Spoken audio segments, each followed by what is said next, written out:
The clinking of silverware against porcelain should have been comforting that Sunday afternoon, but instead it felt like countdown music. I'm Sarah Matthews, and at 34, I thought I'd learned to navigate family gatherings with the grace of someone who'd survived decades of passive-aggressive dinner conversations. I was wrong, dead wrong. That afternoon, as autumn light filtered through my brother's oversized dining room windows, I discovered just how naive I'd been about the people I called family. The bracelet sat against my wrist like it always did, catching the light as I reached for my water glass. Delicate platinum links held together by a safety chain that had survived 8 decades of life, love, and loss. My grandmother had pressed it into my palm on her deathbed, her fingers trembling as she whispered about its importance. But to everyone else at that table, it was just another piece of jewelry on the quiet sister who dressed too conservatively and drove a car that was practical rather than impressive. My 17-year-old niece Emma was holding court at the far end of the table, phone propped against the centerpiece, live-streaming her brunch experience to an audience that hung on her every manufactured moment. She wore confidence like expensive perfume, the kind that announces itself before you enter the room. Her parents, my brother Marcus and his wife Jennifer, orbited around her like she was their personal sun, adjusting lighting and angles to capture her best side for the internet strangers who validated her existence. The house itself was a monument to appearances: marble countertops imported from Italy, furniture that belonged in design magazines, and a garden that required a full-time landscaping crew to maintain its Instagram-worthy perfection. Every surface gleamed with the kind of polish that money could buy, but underneath the veneer, I knew the truth. The credit card statements hidden in kitchen drawers, the second mortgages, the carefully constructed illusion that success meant spending money you didn't actually have. I sat quietly, cutting my eggs Benedict into precise squares, listening to Jennifer complain about the lighting for her own social media content. She was building her brand as a lifestyle influencer, selling the dream of effortless elegance to followers who didn't realize they were watching a performance funded by maxed-out credit lines and family bailouts that were never acknowledged in public. Marcus poured himself another mimosa, playing the role of the successful provider with the same dedication he'd shown since college. He wore expensive watches and drove luxury cars, but the bills that arrived at his house told a different story. One I knew intimately because I was the one who'd been quietly paying them for years. Emma's voice cut through my thoughts as she addressed her phone screen with practiced enthusiasm. Today we're having family brunch at the parents' place, and honestly the aesthetic is just perfect. She panned the camera across the table, lingering on the elaborate spread of food that cost more than most people spent on groceries in a month. The camera found me for a brief moment, and I saw Emma's expression shift slightly. There I was, the boring aunt in her sensible cardigan and minimal makeup, disrupting the carefully curated image of glamorous family life. She quickly moved the lens away, focusing instead on the crystal champagne flutes and artfully arranged flowers. That's when her gaze landed on my wrist. Her eyes narrowed as she studied the bracelet, and I watched something calculating flicker across her features. Without warning, she reached across the table, her manicured fingers closing around the delicate platinum links. "Let me see this," she said, not asking permission, but making a demand disguised as curiosity. Her grip was firm, possessive, as she lifted my wrist toward her phone camera. The safety chain pulled taut against my skin, and I felt the first flutter of unease in my chest. "Mom says this is from the flea market," Emma announced to her audience, her voice dripping with the kind of casual cruelty that teenagers perfect through years of practice. She examined the bracelet under the harsh light of her ring setup, tilting it back and forth like she was appraising costume jewelry at a discount store. The words hit me like ice water. Flea market. Jennifer had told her daughter that my grandmother's most precious possession was worthless junk purchased at a second-hand stall.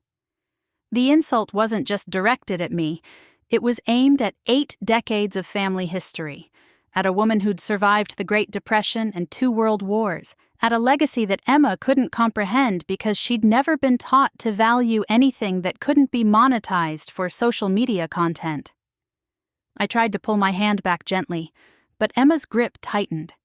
She was enjoying this moment, the power dynamic of holding something that belonged to someone else while hundreds of strangers watched through their screens. Her followers were probably eating this up. The drama of family dysfunction served as entertainment during their Sunday scroll sessions. "Look how tarnished it is," she continued, angling the bracelet toward the camera with the expertise of someone who'd spent years creating content designed to shame and exclude. "This is exactly the kind of thing my aunt would wear. No sense of style whatsoever." The laughter that followed was sharp and deliberate.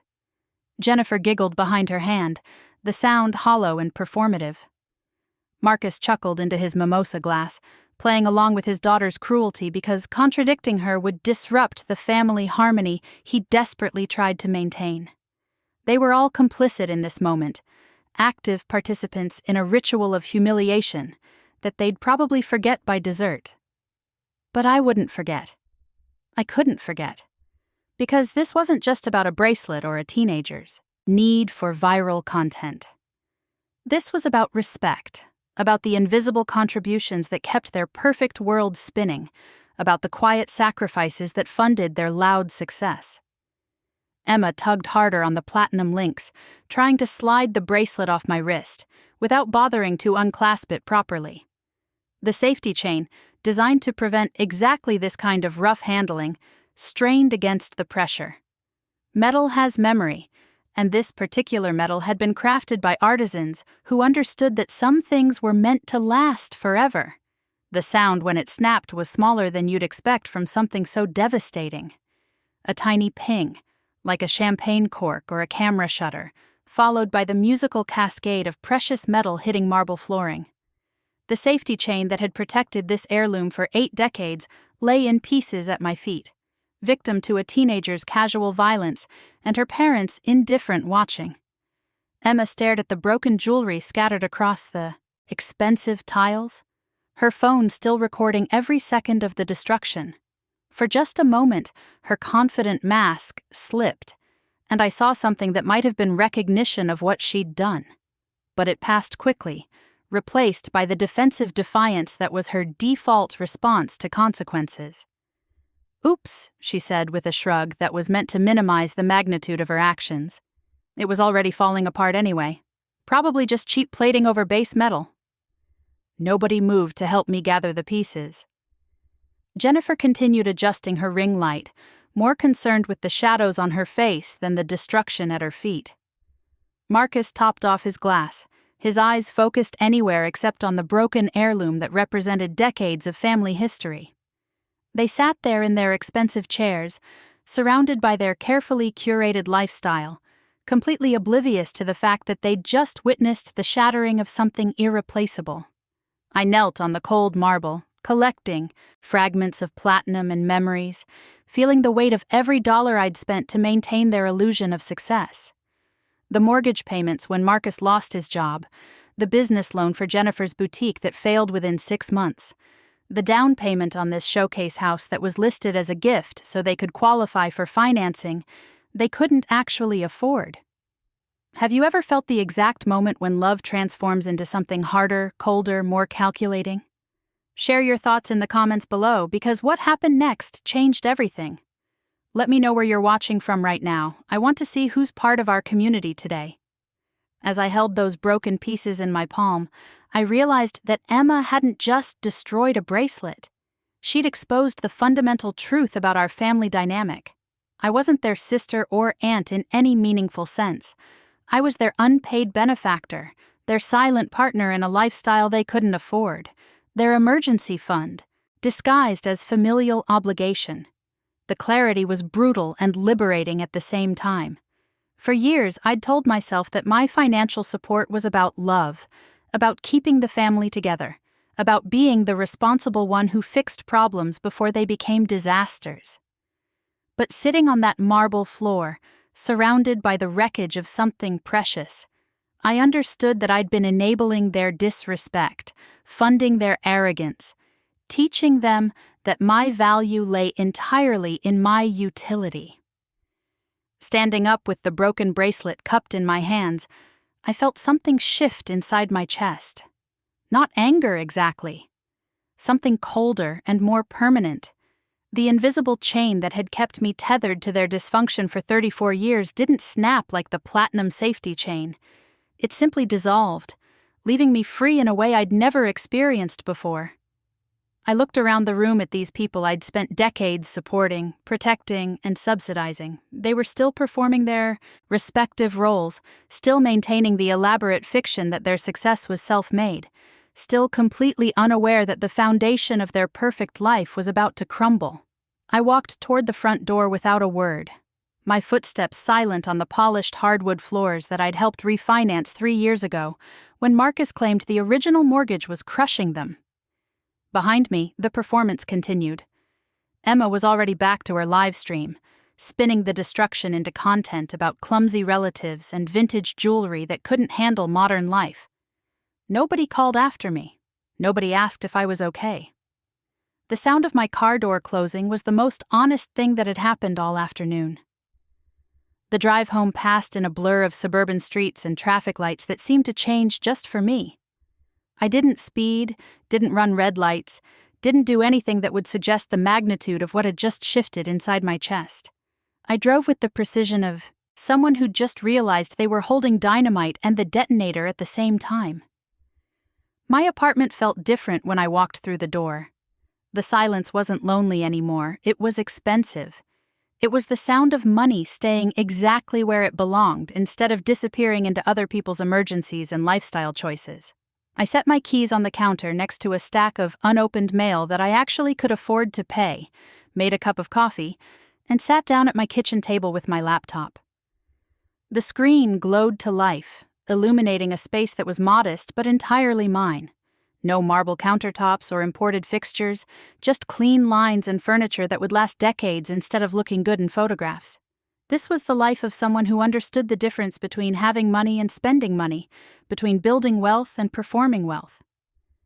I opened my banking app first, staring at numbers that told a story Marcus and Jennifer had never bothered to learn. Then I opened a new spreadsheet and titled it exactly what it was: a ledger of ghosts. For the first time in my adult life, I started typing out the financial history I'd kept hidden in my head for years. The emergency loan when Marcus got fired from his marketing job, $47,000. The startup capital for Jennifer's boutique that specialized in overpriced candles and lasted exactly 8 months, $32,000. The down payment on their current house, listed as a family gift to help them qualify for a mortgage they couldn't actually afford, $95,000. I kept typing. The car payments when their credit was too damaged for financing. The private school tuition for Emma when they decided public education wasn't prestigious enough for their image. The vacation funds disguised as birthday gifts when they needed to maintain their travel content for social media. The medical bills when Marcus had his appendix out and their insurance was garbage because they'd chosen the cheapest plan to save money for lifestyle expenses. The numbers were staggering even to me, and I was the one who'd written every check. They walked around like royalty, judging my sensible car and my conservative clothes, posting photos of their luxury lifestyle while their kingdom was built on a foundation of my money. It was the illusion of independence funded by someone they treated like a walking ATM with no feelings and infinite capacity for disrespect. But real power isn't about what you spend. Real power is about what you control. And I controlled everything. I logged into the donor portal for Riverside Arts Academy, where Emma was enrolled in their prestigious music program. My username was just a series of numbers, an anonymous benefactor known only to the financial aid office. I'd set up the scholarship 3 years ago, when Emma first showed genuine talent on the violin, back when I still believed that investment in her future might translate into basic human decency. The Emma Harrison Music Excellence Grant, $65,000 per year, fully funded by an anonymous donor who believed in nurturing young artistic talent. I'd wanted her to have the opportunities I never had, wanted to believe that if I gave enough, eventually they would see me as more than just a resource to be exploited. But they didn't see the benefactor, they just saw free money. They assumed it came from the school's endowment, from government programs, from their own inherent specialness. They never once questioned how a mediocre student from a family with maxed-out credit cards had secured one of the most competitive scholarships in the state. I clicked on the Grant Management tab and stared at the screen. My cursor hovered over the withdrawal option like a sword hanging over everything Emma thought she deserved. The broken bracelet sat next to my laptop, pieces of platinum that had survived the Great Depression, World War II, and decades of careful handling only to be destroyed by someone who thought value was measured in social media engagement. The math was simple. Emma's scholarship for the remaining 2 years was $130,000. The bracelet, according to the insurance appraisal I'd gotten years ago, was worth $28,000. But its real value wasn't in the metal. It was in the respect it represented, the acknowledgement that some things matter more than viral content and aesthetic perfection. I moved my cursor to the cancellation button. I didn't feel guilty. I didn't feel sad. I felt the cold satisfaction of a balance sheet finally zeroing out after years of being deliberately ignored. I clicked Cancel Recurring Payment. A confirmation dialog appeared. Are you sure you want to permanently revoke this scholarship? This action cannot be undone and will affect the student's enrollment status immediately. I clicked Yes. The screen refreshed. Status inactive. Funding terminated. Beneficiary notified. I closed the laptop and picked up the broken bracelet, studying the way the light caught the fractured safety chain. Metal has memory, the jeweler had told me when I'd had it appraised. It remembers every stress, every impact, every moment of carelessness. Just like I remembered every dismissal, every eye roll, every time they'd treated my generosity like an entitlement instead of a gift. My phone buzzed with a text message from Jennifer. Thanks for coming today. Emma loved showing off for her followers. See you next Sunday? I stared at the message, feeling something that might have been amusement if it weren't so tragic. She was already planning the next performance, the next opportunity to use me as a prop in their elaborate fiction. But there wouldn't be a next Sunday. Not like the ones that came before. I didn't reply. Instead, I walked to my bookshelf and pulled down a photo album I hadn't opened in months. Pictures of family, gatherings from years past, back when I still believed that loyalty was a two-way street and love was something more than a transaction. There I was in every photo, standing slightly apart from the group, the practical one in sensible clothes, while everyone else posed for cameras. Looking at those images now, I could see the pattern I'd been blind to for decades. I wasn't really in those pictures. I was just background scenery, the reliable supporting character in other people's stories. They'd positioned me as the spinster aunt whose only role was to write checks and ask for nothing in return. But that story was ending. Tomorrow morning, Emma would discover that her scholarship had evaporated overnight. Marcus and Jennifer would scramble to understand what had happened, never suspecting that their emergency fund had developed feelings and boundaries. They'd call me eventually, panicked and confused, expecting me to fix this crisis like I'd fixed all the others, but I wouldn't be taking those calls. My phone would stay on silent while they learned what consequences felt like without a safety net they'd never acknowledged. They were about to discover that treating people like appliances has a cost, and that cost was coming due with interest. I put the photo album back on the shelf and gathered the pieces of the broken bracelet. Tomorrow I would take them to a jeweler and see what could be salvaged.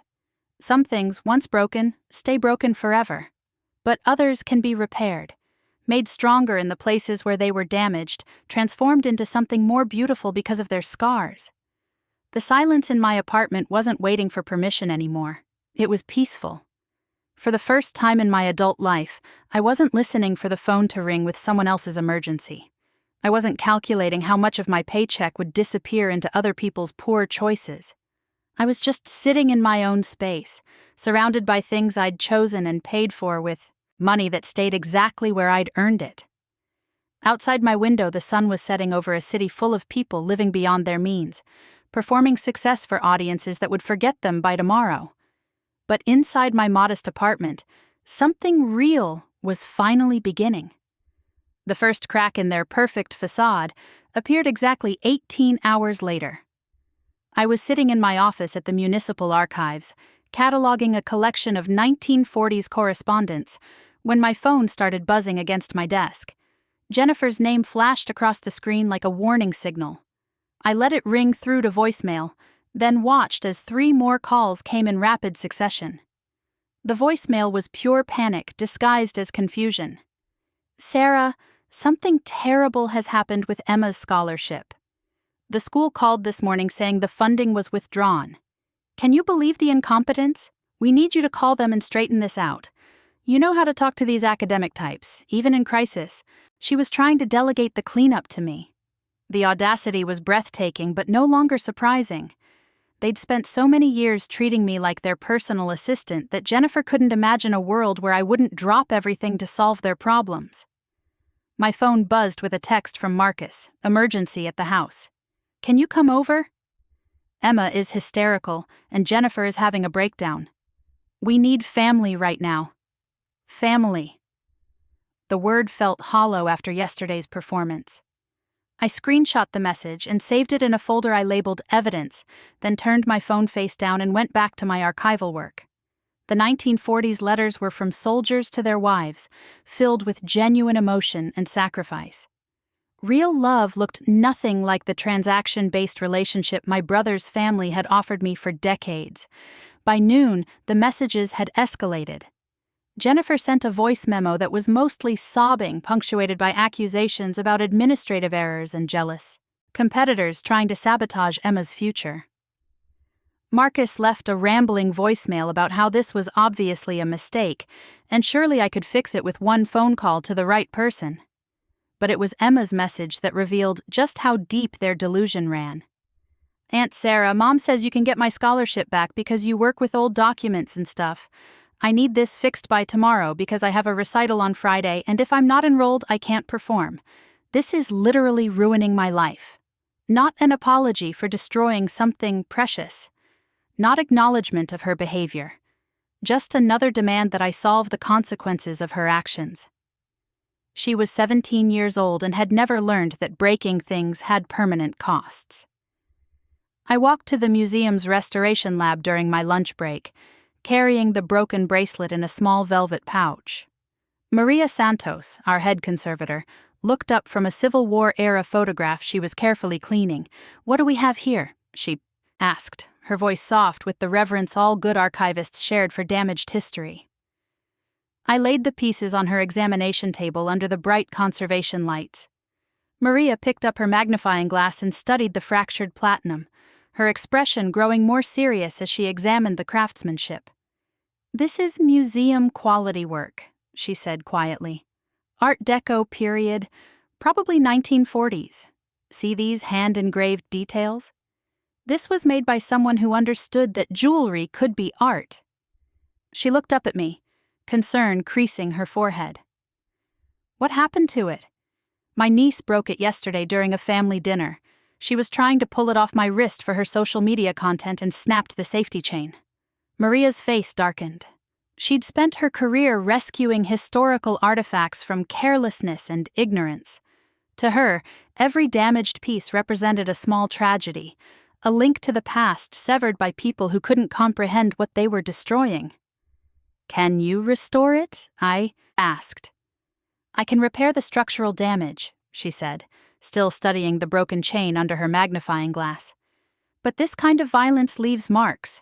The platinum will remember where it was torn. The scar will always be visible." "Good," I said. "Leave the scar." Maria nodded, understanding immediately. Some repairs weren't about hiding damage, but about honoring what had been lost while creating something stronger. She promised to have it ready by the end of the week, and I left the lab feeling lighter despite the weight of what was coming. The afternoon brought a parade of increasingly desperate communications. Jennifer posted a tearful video to her Instagram story, describing the scholarship withdrawal as a devastating blow to a young artist's dreams. She never mentioned that the anonymous donor might have had reasons for the decision. In her narrative, they were victims of bureaucratic incompetence, not consequences of their own behavior. Marcus called my office directly, something he'd never done in the 15 years I'd worked at the archives. My colleague handed me the phone with raised eyebrows, and I could hear the desperation in my brother's voice before I even said hello. "Sarah, thank God. We've been trying to reach you all day. This scholarship thing is a nightmare. Emma is talking about dropping out of school entirely. Jennifer is convinced someone has it out for our family. We need your help navigating the appeals process." "I'm not involved in Emma's education, Marcus. That's between you and the school. But you understand how these institutions work. You could make some calls. Explain that this is obviously an error." "It's not an error." The silence stretched between us like a chasm. I could practically hear him recalibrating, trying to find the angle that would get me back in line with their expectations. "Look, I know you're upset about the bracelet thing yesterday. Emma feels terrible about it. She's just a kid, you know. Kids make mistakes. Some mistakes have consequences. Come on, Sarah, don't be dramatic." "It was an accident." Accident. The word sat between us like poison. There was nothing accidental about Emma's behavior yesterday. She'd deliberately grabbed something that didn't belong to her, ignored my attempts to retrieve it, and destroyed it through carelessness while performing for strangers online. Then she'd dismissed the damage with a shrug and an insult. "I have to go, Marcus. I have work to finish." "Wait, don't hang up. We need to talk about this properly. Can you come over tonight?" "I won't be coming over tonight. Or any other night for a while." I ended the call before he could respond and turned my phone off entirely. The silence in my office was profound, broken only by the gentle hum of climate control systems, protecting centuries of documents from decay. This was where I belonged, surrounded by the patient work of preservation, not in the chaos of people who treated history like disposable entertainment. That evening, I drove past their neighborhood on my way home from the grocery store. The house was blazing with lights, cars parked haphazardly in the driveway and spilling onto the manicured lawn. Through the large windows, I could see figures moving around frantically, phones pressed to ears, laptops open on every surface. They were in full crisis mode, probably calling every contact they had, trying to understand what had happened to their golden goose. I didn't slow down. I drove past their manufactured emergency and continued to my quiet apartment, where I made dinner for one and ate it while reading a biography of Eleanor Roosevelt. Real strength, I was learning, often looked like walking away from people who mistook your kindness for weakness. My phone stayed off until Wednesday morning. When I finally powered it on, the screen exploded with notifications. 17 missed calls, 43 text messages, and a series of increasingly frantic voicemails that painted a picture of a family in complete meltdown. Jennifer's messages traced a clear arc from confusion to anger to desperate pleading. The first few were administrative, asking me to help navigate the appeals process. By Tuesday evening, they'd shifted to accusations. "This is about the bracelet, isn't it? You're punishing Emma for an accident." By Wednesday morning, she was begging, "Please call me back. Emma is devastated. We can work this out as a family." Marcus's communications were more direct but equally revealing. Monday's messages focused on practical solutions and expectations that I would fix everything as usual. Tuesday brought frustration and barely concealed anger about my lack of response. Wednesday morning delivered what sounded like genuine panic, as he realized their safety net had developed boundaries. But it was Emma's final message that showed me just how much they'd misunderstood the situation. "Aunt Sarah, I know you're mad about the stupid bracelet, but this is way bigger than some old jewelry. My whole future is at stake here. If you don't help me get my scholarship back, I'll never forgive you. And neither will Mom and Dad." The threat was so perfectly Emma, so completely tone-deaf to the power dynamics that had just shifted, that I actually laughed out loud. She was 17 years old and genuinely believed she could manipulate me with the promise of forgiveness I'd never asked for, from people whose respect I'd never actually earned despite decades of financial support. I deleted every message without responding and got dressed for work. Let them sit with the silence. Let them wonder what had changed and why their emergency fund had suddenly developed feelings. Let them experience what consequences felt like without a safety net they'd never acknowledged or appreciated. The revelation came on Thursday morning through the most unexpected channel possible. Dr. Patricia Webb, the director of Riverside Arts Academy, called me directly at the archives. I recognized her voice immediately from the scholarship committee meetings I'd attended anonymously for 3 years, sitting in the back row while they discussed which students deserved support. Ms. Matthews, I hope you don't mind me calling you at work. I got your contact information from the donor files. I wanted to reach out personally about the Emma Harrison situation. Of course, Dr. Webb, I appreciate your call. I have to say, we were all shocked when we learned about the connection between Emma and the vandalized artifact. When you submitted that photograph of the damaged bracelet alongside Heinrich von Staden's original correspondence, the board immediately understood why you'd withdrawn funding. My heart stopped. Heinrich von Staden, the founder of Riverside Arts Academy, the composer whose archives I'd been cataloging for the past 2 years, the man whose personal papers had revealed a love affair with music that transcended everything else in his life. I'm sorry, Dr. Webb, but I think there might be some confusion. What connection are you referring to? Her voice grew gentle, almost reverent. Ms. Matthews, surely you know the provenance of your grandmother's bracelet. The inscription inside the band, to Eleanor, for the music that saved me. HV 1948. Heinrich von Staden commissioned that piece for Eleanor Vance, your grandmother, after she helped him establish the academy following his immigration from Europe. The world tilted sideways. My grandmother, Eleanor Vance, wasn't just some woman who'd owned a beautiful bracelet.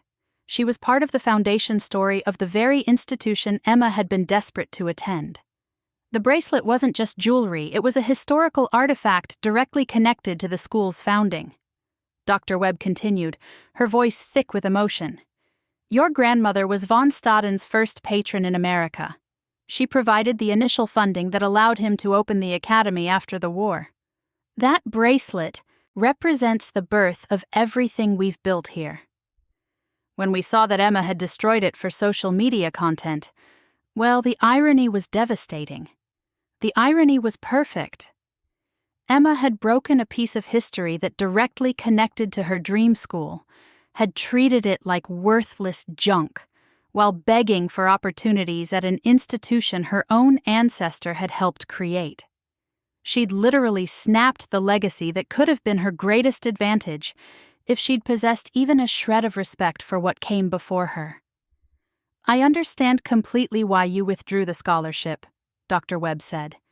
Character matters as much as talent in our programs. We can't support students who demonstrate such fundamental disregard for the history they claim to want to join. After I hung up, I sat in my office chair staring at the stacks of von Staden's correspondence I'd been carefully preserving. Somewhere in those boxes were probably letters to my grandmother, documentation of their partnership, proof of a legacy that Emma had destroyed without ever knowing what it represented. The broken bracelet wasn't just a family heirloom, it was a museum piece, a direct link to the founding of one of the most prestigious arts academies in the state. Emma hadn't just disrespected me yesterday afternoon. She'd vandalized her own heritage while live-streaming it to strangers who would forget her performance within hours. I picked up my phone and scrolled through the increasingly desperate messages from my brother's family. They still had no idea what they'd actually lost. They were focused on the scholarship money, on Emma's wounded pride, on the practical inconvenience of having to find alternative funding for her education. They didn't understand that the real damage couldn't be measured in dollars. Emma had severed herself from a legacy that could have opened every door in the music world if she'd approached it with reverence instead of entitlement. She'd chosen viral content over family, history, social media validation over genuine connection to something larger than herself. And now it was too late. Some chains, once broken, couldn't be repaired. Some opportunities once destroyed never came again. Emma would spend the rest of her life not knowing what she'd actually lost on that sunny Sunday afternoon, when she decided my grandmother's bracelet wasn't shiny enough for her live stream. The beautiful irony was that she'd done it to herself. I hadn't punished her for breaking the bracelet. I'd simply stopped enabling her after she'd revealed who she really was underneath all that performed confidence. The scholarship withdrawal wasn't revenge. It was recognition that some people aren't ready for the opportunities they demand. That character can't be purchased with anonymous donor funds. That respect has to be earned through actions rather than expectations. My phone buzzed with another message from Jennifer. "Sarah, we know you're getting these texts. This silent treatment is cruel and unusual. Emma made a mistake, but she's learning from it. Please don't destroy her future over one bad moment. One bad moment." They still didn't understand that Sunday afternoon hadn't been an aberration. It had been a revelation. Emma's behavior toward my bracelet was exactly how she approached everything else in her life, with casual violence toward anything that didn't immediately serve her purposes. I turned my phone face down and went back to cataloging von Staden's letters. Real art required patience, discipline, and deep respect for what came before. Emma possessed none of those qualities, and all the scholarship money in the world couldn't purchase them for her. The silence in my office wasn't empty anymore. It was full of possibility, pregnant with the understanding that sometimes the kindest thing you can do for someone is let them experience the consequences of their choices, without rushing to cushion the impact. Tomorrow I would pick up the repaired bracelet from Maria, and I would wear it with pride, knowing that the scar it carried was honest, that the damage it had survived was real, that some things were worth fighting to preserve even when the people around you couldn't recognize their value. But tonight, I would sit in my quiet apartment and read more about my grandmother's life, about the woman who'd helped birth an institution dedicated to preserving and nurturing artistic excellence. I had a legacy to discover, a story to piece together from archives and artifacts that my own family had never bothered to explore. The chain that had connected me to their dysfunction was finally broken, and in its place something stronger was beginning to grow. The restoration was flawless, but the scar remained visible exactly as I'd requested. Maria had worked magic with the platinum, fusing the broken safety chain back together with microscopic precision. But the thin silver line where the metal had been torn apart would always tell the story of what happened that Sunday afternoon. I slipped the bracelet onto my wrist Friday morning, feeling its familiar weight settle against my skin. It looked different now, marked by experience, stronger in the places where it had been damaged. The scar wasn't ugly. It was honest. My phone had been mercifully quiet since Wednesday evening. The desperate parade of messages had finally stopped, replaced by an ominous silence that felt more threatening than their panic. I knew they were regrouping, planning their next approach, probably convinced that if they just found the right combination of guilt and manipulation, they could restore the status quo. They were wrong. At work, Dr. Webb stopped by my office with a manila folder thick with documents. She set it on my desk with the reverence reserved for precious artifacts. "I thought you might want to see these," she said softly. "We've been digitizing Heinrich's personal correspondence, and several letters mention your grandmother by name. The partnership between them was much deeper than we initially realized." I opened the folder with trembling fingers. The first letter was dated September 1947, written in Heinrich's careful script on cream-colored stationery that had yellowed with age. "My dearest Eleanor," it began, "your faith in my vision has given me hope when I had none. Without your support, the Academy would remain merely a dream sketched in the margins of my compositions. Page after page revealed a friendship built on shared passion for music education, mutual respect for artistic excellence, and deep understanding of what it meant to preserve culture in the face of those who would destroy it for convenience." Heinrich wrote about students who possessed technical skill but lacked the character necessary for true artistry. Eleanor responded with insights about the difference between supporting talent and enabling entitlement. One letter made me catch my breath. Heinrich had written about a young violinist whose wealthy parents demanded special treatment, who threw tantrums when challenged, who believed that tuition payments exempted him from the discipline required for greatness. Eleanor's response was firm and clear. True artists understand that privilege is earned through dedication, not purchased through donations. We must not compromise our standards to appease those who mistake investment for entitlement. The parallels were so precise, they felt like prophecy. 75 years ago, my grandmother had articulated exactly what I'd witnessed last Sunday. Emma's generation wasn't the first to confuse spending power with artistic merit, and they wouldn't be the last. Dr. Webb leaned against my doorframe, watching me process the documents. "Your grandmother was instrumental in establishing our character standards," she said quietly. "Every scholarship recipient signs an honor code that she helped draft. Emma violated those principles the moment she chose to destroy historical artifacts for entertainment." I looked up from Heinrich's elegant handwriting. "The honor code Emma signed 3 years ago?" Dr. Webb nodded grimly. Section 4 specifically addresses respect for cultural heritage and institutional history.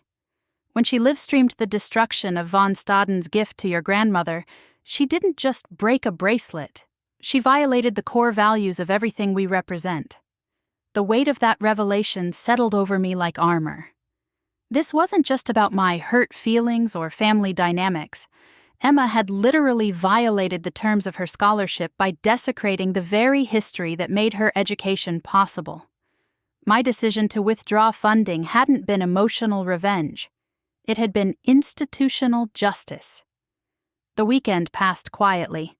I organized my apartment, caught up on reading, visited the farmer's market without checking my phone every 5 minutes for emergency texts from people who'd never cared about my emergencies. The silence felt luxurious, like expensive sheets or perfectly brewed coffee. Monday morning shattered that peace with the subtlety of a sledgehammer. I arrived at the archives to find Marcus sitting in the lobby, his usually perfect appearance disheveled and desperate. His designer shirt was wrinkled, his hair uncombed, his eyes red-rimmed from what looked like several sleepless nights. He stood when he saw me, moving with the jerky urgency of someone running on panic and caffeine. "Sarah, thank God, we need to talk." I kept walking toward the elevator, not slowing my pace. "I don't have anything to say to you, Marcus." He followed me, his voice rising enough to attract stares from other early arrivals. "You can't just ignore us forever. Emma is your niece. We're family." The elevator doors opened, and I stepped inside. Marcus wedged himself between the closing doors, forcing his way into the small space. His desperation filled the air like cheap cologne. "She's devastated," he continued, as we rose toward my floor.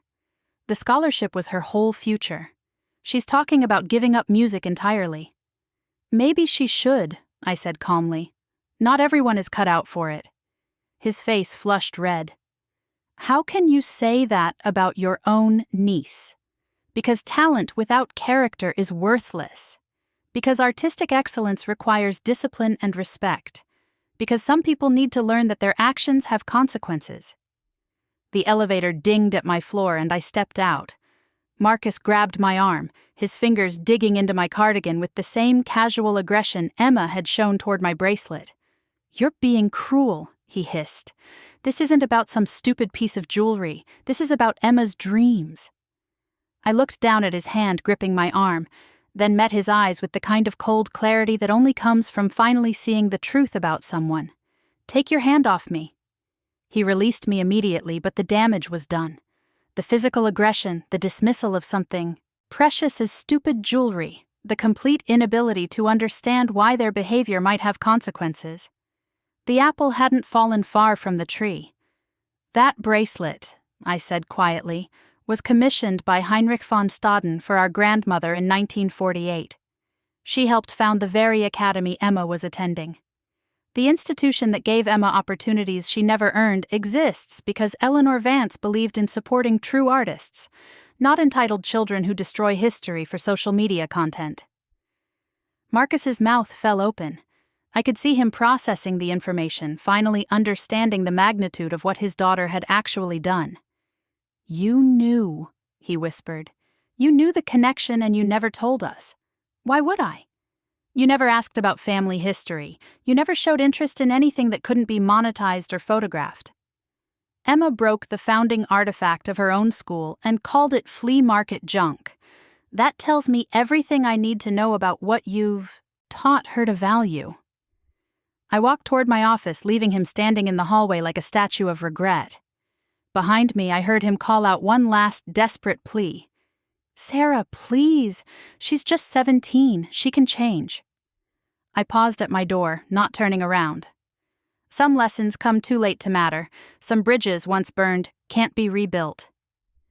6 months later, I received a wedding invitation in cream-colored cardstock with gold foil lettering.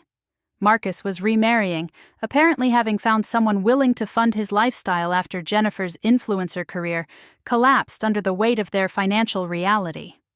The invitation was addressed to Miss Sarah Matthews, no +1, relegated to the back table near the kitchen where family obligations go to die. I threw it in the recycling bin without opening the inner envelope. Emma never did return to music.